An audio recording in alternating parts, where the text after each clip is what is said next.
It's a cold January morning in England. Hundreds of people dressed in ridiculous costumes are about to chase a wheel of cheese down a hill so steep that most of them won't make it to the bottom without falling. Nobody is being forced, nobody is being paid, they're doing it because it's tradition, and in England, tradition is everything. Afternoon tea.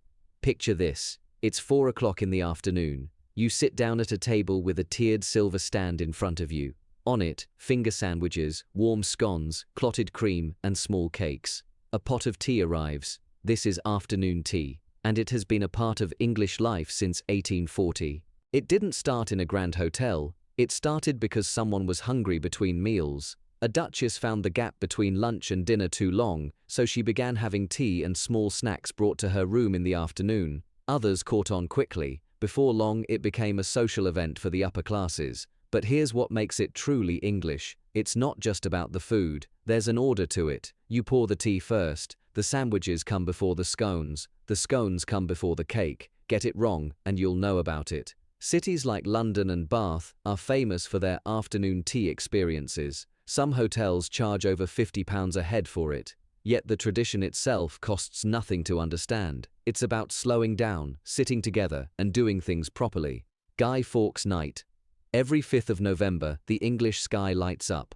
Bonfires are built in back gardens, parks, and fields across the country. Fireworks go off in every town and village. And somewhere in the middle of it all, a figure made of old clothes and newspaper gets thrown onto the flames. This is Bonfire Night, and it all traces back to a single evening in 1605. A group of men attempted to blow up the Houses of Parliament with barrels of gunpowder hidden in the cellar. The plot was discovered, the men were arrested, and England has been burning an effigy of the ringleader, Guy Fawkes, every year since. It became a way for communities to gather. Toffee apples, bonfire toffee, and hot drinks became part of the evening. Children would wheel homemade guys through the streets in the weeks leading up to it, collecting spare change from passers-by. Some of the biggest displays happen in places like Lewes in East Sussex, where the celebrations go back centuries and entire societies dedicate months to organizing the event. Thousands travel just to witness it. What makes Bonfire Night different from other fireworks celebrations around the world is the story behind it. It isn't tied to a national holiday or a royal occasion. It exists purely to remember one night when England came within meters of losing its entire government. Other countries celebrate with fireworks. England celebrates with fire, history, and a good reason never to forget. Cheese rolling. Once a year, on a hill in Gloucestershire, a round of cheese gets rolled off the top of a near-vertical slope, and then people chase it. The hill is called Cooper's Hill. The drop is steep enough that running down it is almost impossible. Most competitors don't run, they fall, roll, and tumble their way to the bottom. Ambulance crews wait at the finish line, not as a precaution, as a certainty. The cheese can reach speeds of up to 70 miles per hour. No human can match that. The goal was never really to catch it. The goal is simply to be the first one to the bottom. Nobody knows exactly how old this tradition is. It dates back at least to the 1800s, and likely much further than that. It started as a local village event and slowly became known across the world. People fly in from different countries just to enter. Some have won it multiple times. One man from the village has taken home the cheese so many times that locals simply expect him to win. The cheese itself matters too. It's always a double Gloucester, a real one, weighing around 9 pounds. It's made locally, it's wrapped in a wooden casing, and it's sent flying down that hill the same way it has been for generations. There have been attempts to stop it. Health and safety concerns have led to unofficial years where organizers stepped back. But the locals kept showing up anyway. The cheese kept rolling. At some point, a tradition stops being an event. It becomes part of who a place is. Cooper's Hill and that rolling cheese are inseparable now. You can't have one without the other. Some traditions are too stubborn to die. Pancake Day Races.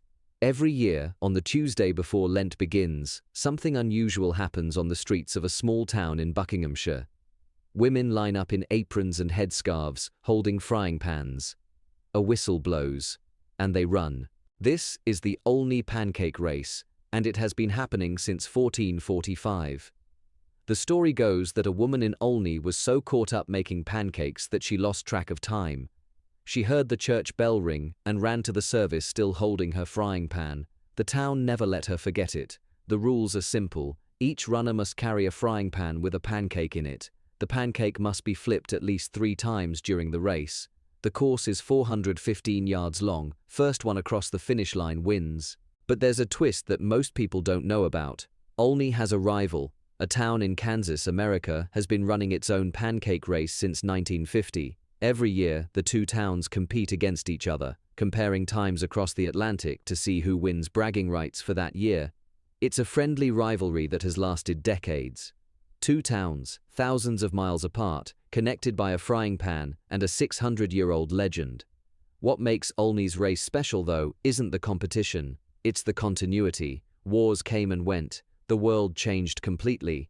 And every Shrove Tuesday, without fail, the women of Olney laced up their shoes and ran. The winner still receives a prayer book from the local vicar. Not a trophy, not prize money, a prayer book. Because that's what this race has always been about, getting to church on time. Nearly 600 years later, the pan is still flipping.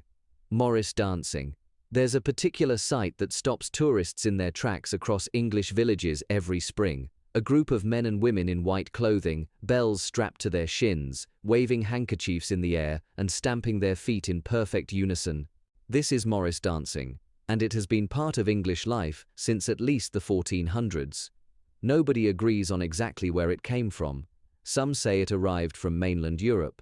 Others believe it grew out of ancient English rural customs. What everyone agrees on is that it stayed, and it stayed specifically in England. The dances follow set patterns. Some involve handkerchiefs. Others use wooden sticks that the dancers clash together in rhythm. Each region of England developed its own style over the centuries. The Cotswolds style looks different from the Northwest style.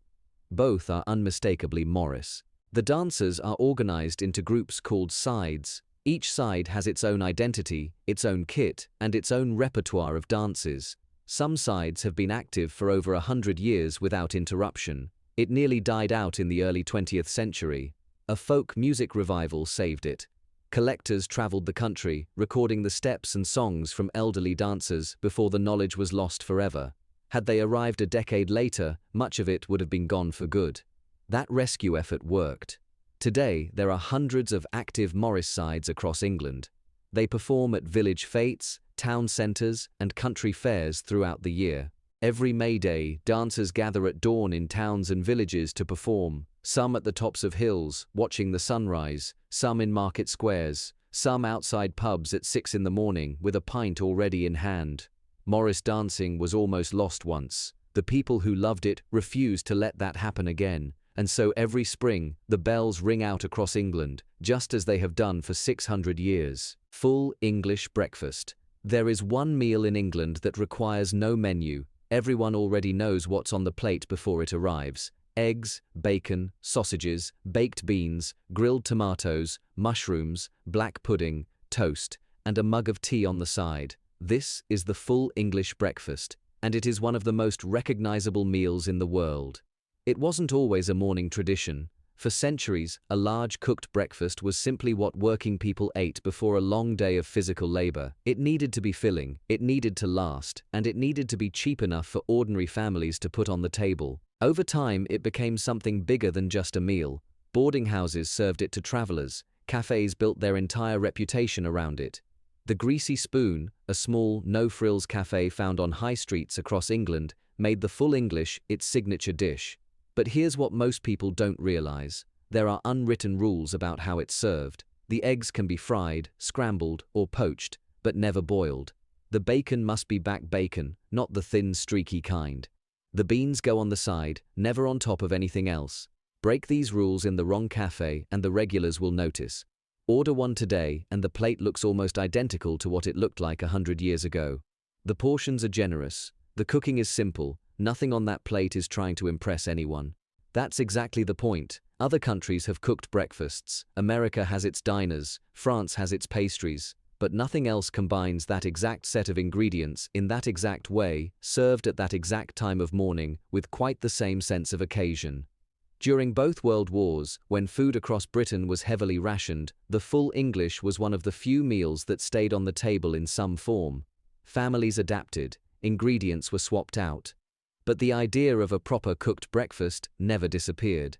Some things in England are tradition by choice. The full English is tradition by necessity, and it never needed to change to stay relevant. In England, breakfast isn't just the first meal of the day, it's a statement. Fish and chips. There is a smell that every person who grew up in England knows instantly. Battered fish, hot oil, salt and vinegar cutting through the cold evening air. Fish and chips, England's most iconic takeaway. The dish came together in the 19th century. Fried fish was already being sold on the streets of London. Fried potatoes were popular in the north. At some point the two ended up on the same plate, and England never looked back. By the early 1900s, fish and chip shops had spread to every corner of the country. At their peak, there were over 35,000 chip shops operating across Britain. They were as common as petrol stations. Some families ate from them every Friday without fail for decades. The fish matters. Cod and haddock are the traditional choices. The batter is thick and crisp, the chips are cut wide, nothing like the thin fries found elsewhere in the world. And everything gets wrapped in paper, eaten with fingers, standing up if necessary. There is also a debate that has divided England for generations. Salt and vinegar. Do you put it on before or after the paper is wrapped? Ask 10 people and you'll get 10 different answers, all delivered with complete certainty. During both World Wars, it was one of the few foods the government chose not to ration. Keeping chip shops open was a deliberate decision. Hot food, available to everyone, kept morale steady during the hardest years the country had ever faced. Chip shops today still follow the same basic formula they always have. The menu hasn't changed much. The process hasn't changed much. Even the paper wrapping, though now more regulated for hygiene, still feels the same in your hands on a cold evening. Other countries fry fish. Other countries make chips. But nowhere else built an entire culture around a paper-wrapped parcel of the two combined. Some foods become popular, others become part of a country's identity. In England, fish and chips never had to choose, it became both. Driving on the left, get behind the wheel in England for the first time and everything feels wrong. The steering wheel is on the right, the traffic flows on the left, every instinct a foreign driver has tells them something is off. But in England, this is simply normal. Britain has been driving on the left for centuries. Long before cars existed, travelers on horseback kept to the left side of the road. The logic was practical. Most people are right-handed, and keeping left meant a sword could be drawn quickly toward oncoming strangers. By the 1800s, it was written into law. Keep left rules were introduced in London, then Scotland, then rolled out across all roads in Britain by 1835. While much of Europe later switched to the right, largely due to the influence of Napoleon, Britain never changed. Today, around 30% of countries in the world still drive on the left. Many of them are former British colonies: Australia, India, Japan, South Africa. The roads of these nations are a direct result of British influence spreading across the globe. But for visitors arriving in England from Europe or America, that first moment of stepping into a left-hand drive car is always the same. Everything feels backwards. Until after a few days, it suddenly doesn't. Unrefrigerated eggs.